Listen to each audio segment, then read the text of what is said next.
1997 Liberty Quarter Dollar. This coin might just turn the tables for you. Stick around until the end of this video to find out its potential, value, and exactly how you can sell it for the best possible price. The 1997 Liberty Quarter Dollar is part of the Washington Quarter series that has been a cornerstone of American coinage since 1932. Even though 1997 seems like a modern year, this coin has hidden details and rare varieties that collectors actively search for, which can make it worth far more than its face value. At first glance, it might look like just another quarter, but for those who know what to look for, this year can hide some surprising treasures. The obverse of the 1997 quarter carries the classic portrait of George Washington, created by sculptor John Flanagan. This design was introduced to commemorate the 200th birthday of the first U.S. president and remained largely unchanged for decades. The inscriptions "Liberty" and "In God We Trust" surround Washington's profile, and the mint date 1997 appears at the bottom, anchoring the design in a period just before the launch of the state quarters program in 1999. The reverse features the traditional heraldic eagle with outstretched wings perched on a bundle of arrows with olive branches beneath. Above the eagle is the national motto "E pluribus unum," and around the edge are the words "United States of America" and "Quarter Dollar." This reverse design was used from 1932 until 1998, making the 1997 issue one of the final years to showcase this historic and beloved imagery before a complete design transformation took place. The 1997 quarter was minted in Philadelphia and Denver for circulation, with mint marks B and D respectively, and in San Francisco for proofs sets with the S mark. While billions of quarters were made, the real value lies in high-grade examples and rare minting errors. Regular circulated coins usually have only face value, but those in mint state or proof condition can attract significant collector interest. One of the most valuable varieties for 1997 quarters is coins that display dramatic errors. Off-center strikes, broad strikes, clipped blankets, and doubled dies are known to exist. These mistakes happen during the minting process, and collectors pay premiums for well-defined and eye-catching examples. For instance, a 1997 quarter with a strong doubled die or an off-center strike that shows clear details can sell for far more than its denomination. Important factor is the coin's grade. Quarters in mint state, especially MS67 or higher, are rare because coins from this period were produced for everyday use and quickly accumulated scratches, dings, and wear. A pristine 1997 quarter certified by a grading service can stand out at auction and attract competitive bids from collectors seeking top population coins. 1990s are becoming increasingly difficult to find in circulation today. As more people become aware of their potential value, collectors and treasure hunters pull these coins from circulation, reducing the available supply. That's why checking your change and old coin jars can be worthwhile, especially if you know how to identify a valuable specimen. The beauty of the 1997 Liberty Quarter Dollar lies in its combination of historic design, modern minting practices, and hidden rarities. It may not immediately look like a high-value coin, but under the right circumstances, such as a rare error or high grade, it can command impressive prices. Strategy perspective. This topic performs strongly because people are often surprised to learn that coins from the 1990s can be valuable. It creates curiosity, drives engagement through comments and shares, and encourages viewers to recheck their own pocket change. This natural sense of discovery helps increase watch time and boosts ranking in search results. If you come across a 1997 quarter that seems unusual, carefully inspect it under good lighting or with a magnifying glass. Look for misalignments, doubling in the lettering, clipped edges, or anything that looks out of the ordinary. If the coin looks exceptionally clean and shiny, consider submitting it to a professional grading service to determine its exact grade and value.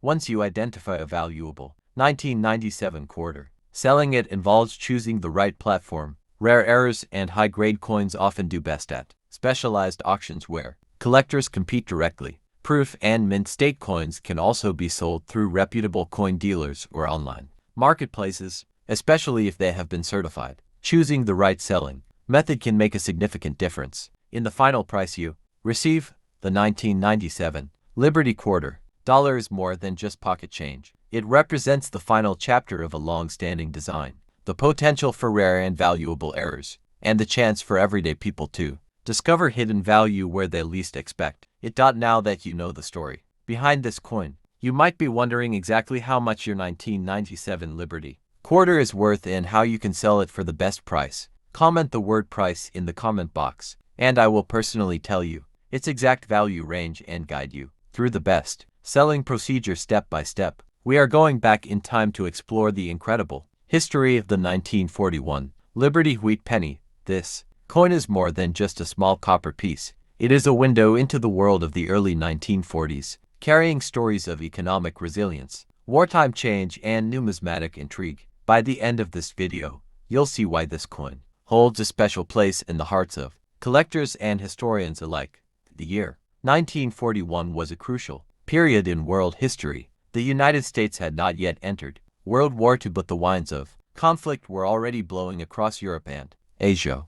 While the U.S. was focused on recovery from the Great Depression, it was also preparing for the possibility of entering the global conflict. Against this tense backdrop, the U.S. Mint continued its steady production of the beloved Lincoln Wheat Penny. The Lincoln Wheat Penny had been introduced in 1909 to celebrate the 100th anniversary of Abraham Lincoln's birth. Its obverse features Victor David Brenner's famous portrait of Lincoln, which was the first time a real person appeared on a circulating U.S. coin. The reverse, with its two wheat stalks flanking the words 1 cent, became an iconic symbol of American coinage for half a century. By 1941, this design was already deeply familiar to the public. In 1941, the penny was struck in 3 locations: Philadelphia, Denver, and San Francisco. Each mint produced millions of coins to meet the country's demand for currency. The Philadelphia Mint, which did not use a mint mark, struck the largest number. Denver coins carried a small d below the date, while San Francisco coins bore an S. Together, these 3 mints produced more than 1.1 billion pennies in that single year, an enormous figure that reflected a growing and active economy. The composition of the 1941 wheat penny was 95% copper and 5% tin and zinc. This alloy gave the coin its characteristic reddish-brown tone when freshly minted, which over time oxidizes to a deeper brown. This traditional composition had been in use since 1909, but major changes were just around the corner with the onset of wartime metal shortages. The high mintage of the 1941 penny might make it seem common at first glance, but its historical context elevates its significance. This was the last full year before the United States entered World War II, making it the final penny of the pre-war era. It represents a moment of calm before the storm, a piece of everyday life that circulated through pockets, shops, and banks during a pivotal year in world history. One fascinating aspect of 1941 pennies is their role in wartime preparations. The U.S. Mint ramped up coin production in anticipation of increased economic activity, especially in defense industries. As factories expanded and workers filled new jobs, the demand for coins in everyday transactions grew rapidly. The 1941 penny became a quiet participant in this economic mobilization. The sheer number of coins produced also means, because copper reacts quickly with the environment, many coins toned to brown or were worn down through circulation, making pristine pieces more valuable. Proof versions of the 1941 penny were also struck at the Philadelphia Mint. These coins were specially made for collectors using polished dies and plankets, giving them a mirror-like finish. Only a small number of proof sets were produced in those years, making original 1941 proof pennies prized collector's items. Today, another remarkable element is how these coins became part of personal histories. Many people saved 1941 pennies in jars, albums, or keepsake boxes as reminders of their youth or significant life events. For families that lived through the war years, these coins often carry emotional weight beyond their monetary value. When America entered World War II after the attack on Pearl Harbor in December 1941, the entire economy shifted. The 1941 penny thus stands as the last cent produced during peacetime, before the nation mobilized for total war. Its circulation spanned both eras, making it a silent witness to monumental change. Collectors often refer to 1941 pennies as gateway coins because they are affordable, historically rich, and widely available, making them perfect for introducing new collectors to numismatics. They are a tangible link to history that can be found in coin shops old collections, or even pocket change, the condition of a 1941 penny significantly impacts its value. Circulated coins may only be worth a few cents, but uncirculated or mint state coins, especially with strong red coloration, can be worth several dollars or more. Error varieties can be worth even more, depending on rarity and demand. Numismatic grading companies often certify high-quality 1941 pennies, giving them numerical grades that help determine market value. A top-grade MS-67 red coin can command a premium among serious collectors who value both quality and history. The beauty of the 1941 penny lies in its dual nature. On one hand, it's a common coin that millions of Americans held in their hands. On the other, it's a numismatic artifact that tells a story of a nation on the brink of transformation. Over 80 years later, these coins continue to circulate in collections and occasionally surface in everyday transactions. Their resilience speaks to the quality of their production and the enduring fascination they inspire. For historians, the 1941 penny offers a glimpse into the economic, cultural, and political atmosphere of pre-war America. For collectors, it offers a rewarding hunt for varieties, conditions, and special finds. And for everyday people, it remains a nostalgic link to the past, even in today's world of digital transactions. Holding a 1941 wheat penny is like stepping back in time. You can imagine the lives it passed through, the hands that held it, and the stories it witnessed during a pivotal year in history.